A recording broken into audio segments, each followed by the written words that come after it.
NCERT 9th class mathematics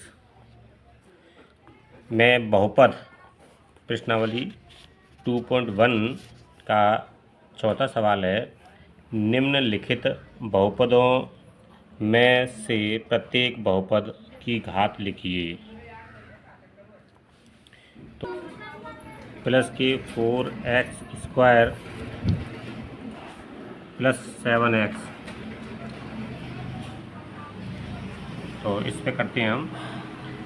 तो बहुपद की घात निकालने के लिए क्या करते हैं, बहुपद में जिस पद की सबसे बड़ी घात होती है उसी को हम बहुपद की घात बोलते हैं। तो यहाँ पे इसमें 3 पद हैं इसके बहुपद के। तो ये पहला चरण है 5x³ 4x² और 7x। तो यहाँ पे इसकी पावर 1 है, घात 1 है, इसकी 2 है, इसकी 3 है। तो ये 3 घात है आपकी। तो 5x³ की तो सबसे घात इसकी ज़्यादा है, तो बहुपद की घात मानी जाएगी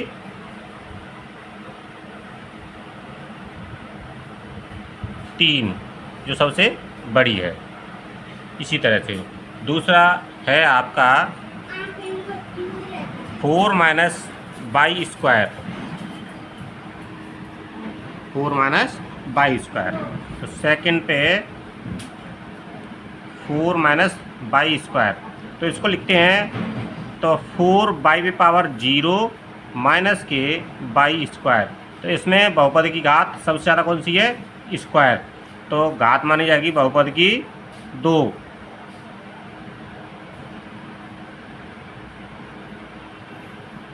मानी जाएगी। तीसरा है 5t - √7,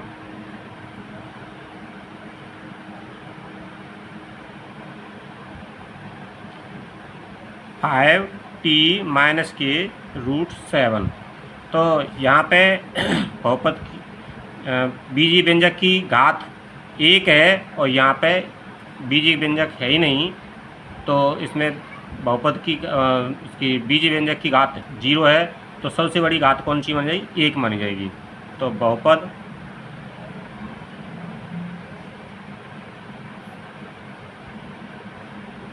घात 1। तीसरा है 3, चौथा 3 है। तो इसमें बीजीय व्यंजक है ही नहीं, तो बीजीय व्यंजक नहीं है तो मतलब उससे यहाँ पे 1 है। तो 1 किसी की पावर 0 हो तो उसका मान 1 होता है। तो यहाँ पे बहुपद की घात 0 मानी जाएगी। तो यहाँ पे लिखेंगे बहुपद की घात 0, 0। चलते हैं 5वें क्वेश्चन पे।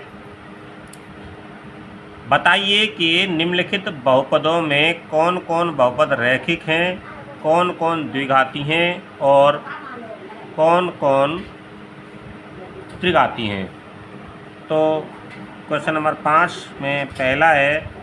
तो इसके लिए क्या करते हैं कि रैखिक बहुपद की जो घात होगी वो 1 होगी और द्विघात बहुपद की घात 2 होगी और त्रिघात बहुपद की घात 3 होगी।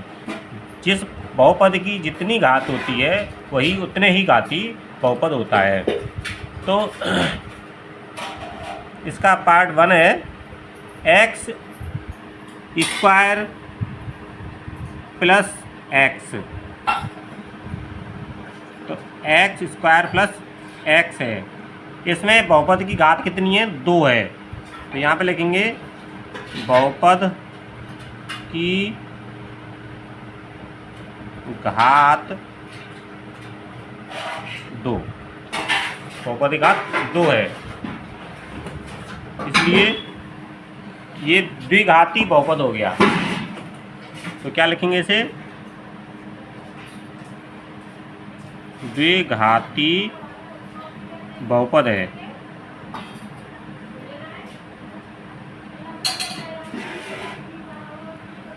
दूसरा पार्ट है x minus x cube, x minus x cube. यहाँ पे बहुपद की घात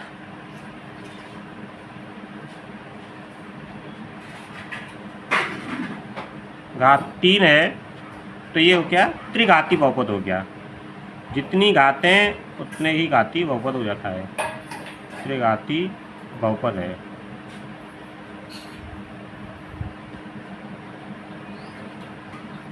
तीसरा पार्ट है इसका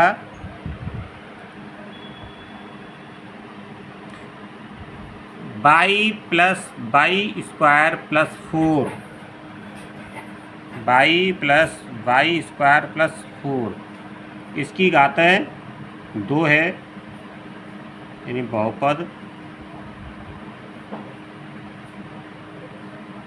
घात 2 है, तो द्विघाती बहुपद हो गया।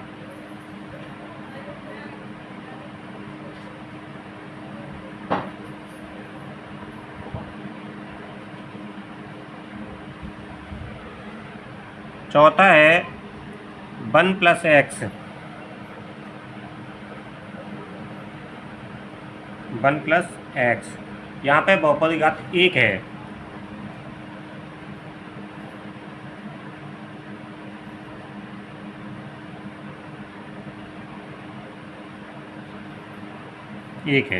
तो इसको रैखिक बहुपद कहा जाएगा, इसे रैखिक बहुपद कहा जाएगा, रैखिक बहुपद है।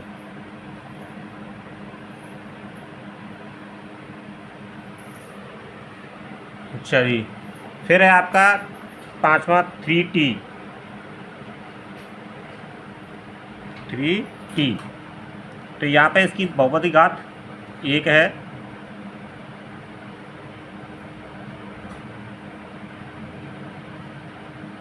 तो ये रैखिक बहुपद हो गया।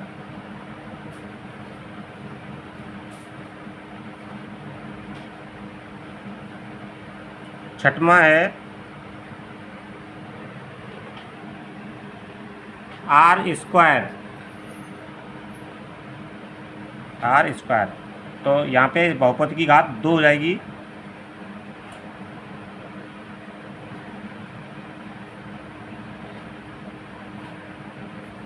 तो ये आपका द्विघात बहुपद माना जाएगा, द्विघाती बहुपद।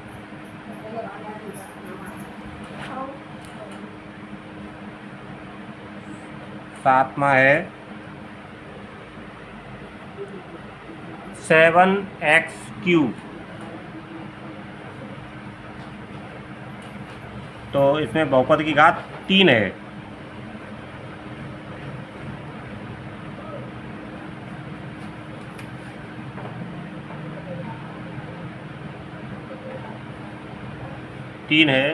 तो ये